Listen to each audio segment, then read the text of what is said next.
Hey guys, thought I would get on here and excuse me, talk a little bit more about what's going on here with this old car.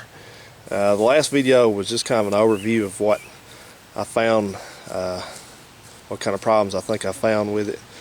So just want to, some of you may be curious about these things I've talked about, and I want to give some further explanation on this. This device I was talking about, this is called a coolant temperature sensor, and this is usually always found on a fuel injected vehicle like this one to tell the computer how warm the engine is, because it needs that. It has to know that because it adjusts the fuel mixture, adjusts the timing, and it has to know that to be able to do that. So that's what this is. This is not what controls the temperature gauge in there, the temperature light. That's also called a coolant sensor, but it's similar in concept, but not similar in what it does, what it supplies the information to.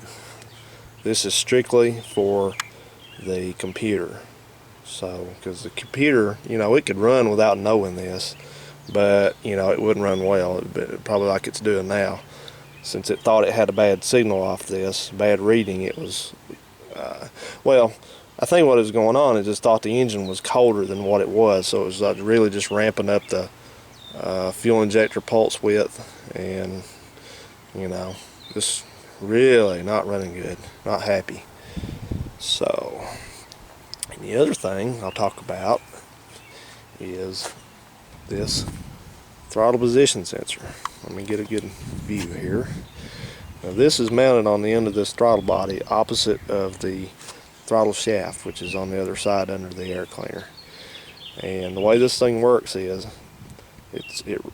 when that throttle shaft rotates in there, it rotates a little wiper in here, and it rotates a wiper there, and as I was saying, it gets a 5-volt reference signal to this connector, which connects to it obviously, and then as that wiper moves according to how your foot's moving, it lets a certain amount of voltage return back to the computer.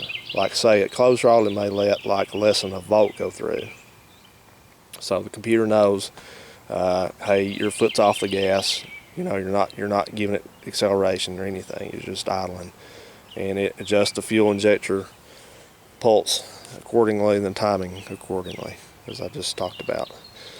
And then as you start easing open the accelerator, that wiper moves in that little sensor down there, and it lets more and more voltage go through back to the computer in here, or wherever the computer on your vehicle is. It's not necessarily in here, but so in essence what it's doing is it's just telling the computer how far down on the accelerator pedal you have your foot, how far open you have it. Like I said, this one was having problems. The logic module apparently it may have a short in it, or just it may have a cold solder joint, but it looks so far to be bad. Something's wrong in it. So in that case, the computer really didn't know how far open I was, how far down I was pushing the accelerator pedal. And so what it did was, usually they have a backup plan. They don't always, but they can. I don't call it a backup plan, but they have a way to. The computer has a way to kind of figure out what you're doing, even if the signal's not there. So in this case, this car, it's got some kind of strange things where things are at in it. It really is, but kind of crude, I guess. But this is a map sensor, and it's mounted right on this logic module inside the car. That's the first one I've ever seen like that. As you can see, it's got, this is a vacuum line going to it. It runs to the intake manifold of the engine. And what it does is this map sensor is manifold absolute pressure, and that just means it reads how much vacuum is in the intake manifold at any given time. Of course, if you know engines, you know that an engine is an air pump, and when it's idling you have a lot of vacuum, and when you've got your foot further down on the gas pedal, the further down you push, usually the less vacuum you have, less vacuum signal you have. It's just, it's just by design. So that's what this little device here does. It reads the vacuum present, or the pressure present in the intake manifold, and converts it into a signal, an electronic signal. So when either the logic module went bad or the TPS goes bad on a car like this, or a newer car,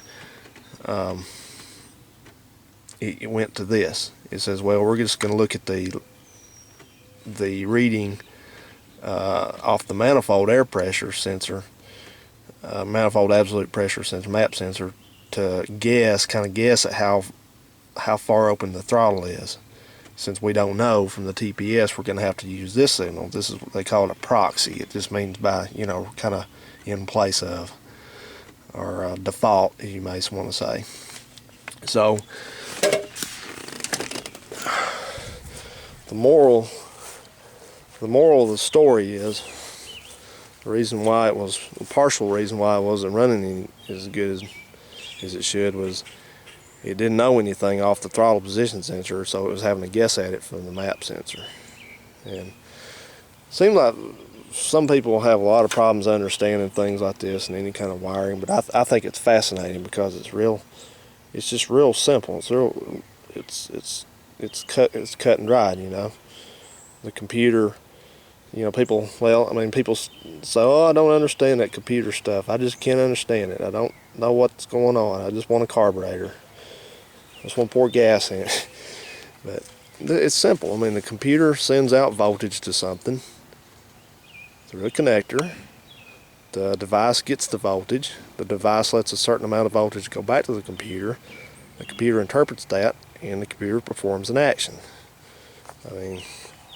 Carburetors are great. They had their place, But this kind of, even a TBI system, which is kind of fairly crude, it's just so much better than the carburetor for certain applications. I'm not saying it's like for a drag racer you need throttle body injection, but it's a step up. It really is. Even when you have some problems like this, this wasn't hard to figure out.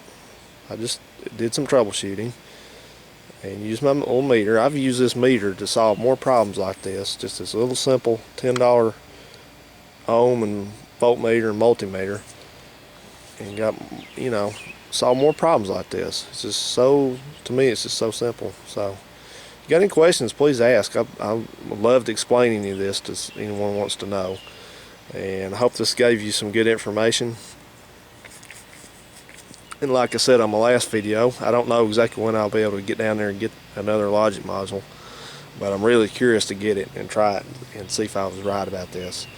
And maybe finally I can get this car, stop having to fool with the engine on it, and I can replace the steering rack. It is bad. Real bad. Alright guys, I gotta get this put back together, so we'll talk to you later. Have a good one.